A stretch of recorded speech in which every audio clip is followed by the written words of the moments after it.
नाज़रीन, खानपुर तालुके जे ॻोठ दखोगढ़ी में प्राइमरी स्कूल दखोगढ़ी जे मेन स्कूल में मुफ़्त दर्सी किताब विरहाइण जी तक़रीब कोठाई वई आहे, जंहिंमें तालीम खाते जे टीओज़ समेत तालीम खाते जे अमलदारनि, शागिर्दनि ऐं सहाफ़िन वॾे अंग में शिरकत कई आहे। अचो त हिननि खां पुछूं त तालीम जो हीउ साल कीअं पिया मल्हाइनि। असांजो ही स्कूल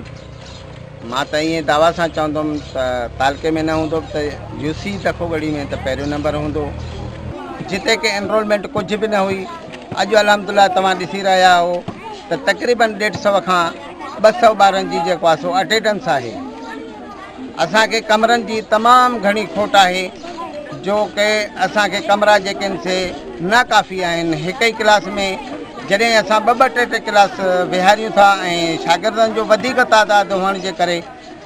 64 ते तो बिजली न हुअण जे करे केतिरा ई दफ़ा जेको आहे सो शागिर्द मथे में चकर अचणु सबबु किरी पिया आहिनि, बेहोश थी वेंदा आहिनि, जिन खे वरी तुर्त इलाज लाइ मोकिलियो वेंदो आहे। इन करे असां जेको आहे सो इहो साईं जन खे बि इहो अर्ज़ु कंदासीं, बाला ऑफिसरनि खे बि इहो अर्ज़ु कंदासीं त जिते की शहर वारनि स्कूलनि खे फैसिलिटीज़ ॾिनी वञे थी त ख़ुदा ओतिरी जेकॾहिं ॿाहिराड़ी वारनि ते नज़र रखी वञे त शायदि ॿाहिराड़ी जो ॿारु जेको आहे सो वधीक होशियारु आहे शहर वारे ॿार खां। तकलीफ़ छा आहे तव्हांजे स्कूल में, कहिड़ियूं सहूलियतूं मुयसरु न आहिनि? कमरनि जी खोट, बिजली न आहे, घर में कमरा बि न आहे। अच्छा, थधे पाणी जो आहे को निज़ाम? अच्छा, छा था चवनि तालीम खाते वारा, तव्हांखे सहूलियतूं ॾींदा या न ॾींदा? वज़ीर तालीम जनाब जाम महताब तहर साहब ऐं सेक्रेटरी तालीम अब्दुल अज़ीज़ वकीली साहब जन जो वधि में वधि हिदायतूं आहिनि त हीअ साल तालीमी जागृता जे हवाले सां ऐं ॿारनि खे जेके असांजा ॿार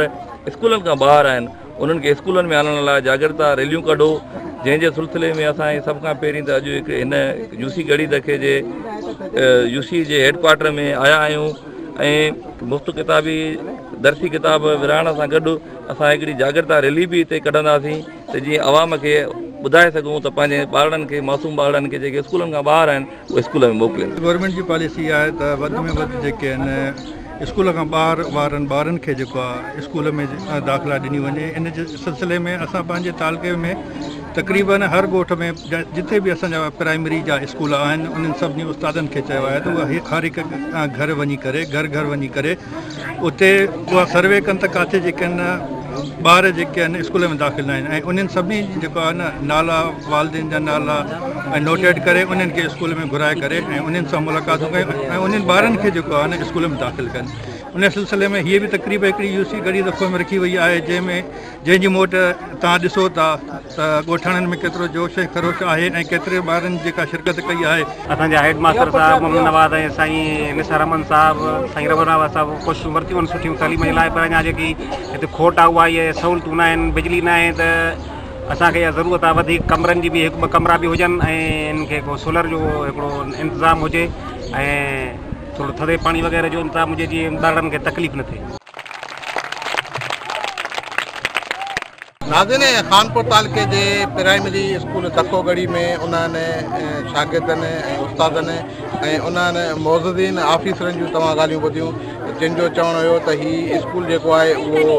काफ़ी अर्सो पहिरियों जेको आहे उहो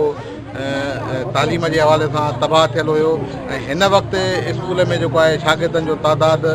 200 जे लॻभॻि आहे। हिननि इहो बि ॿुधायो त हिन स्कूल में कमरनि जी खोट आहे ऐं बिजली जो निज़ाम दुरुस्त न आहे, थधे पाणी जी का बि सहूलियत न आहे ऐं हिननि आला अख़्तियारनि खां इहो मुतालबो कयो आहे त ख़ुदा दखोगढ़ी प्राइमरी स्कूल में सहूलियतूं मुहैया कयूं वञनि। कैमरामैन आदिल जान लारिक सां गॾु रहीम लारिक, सिम TV न्यूज़, खानपुर।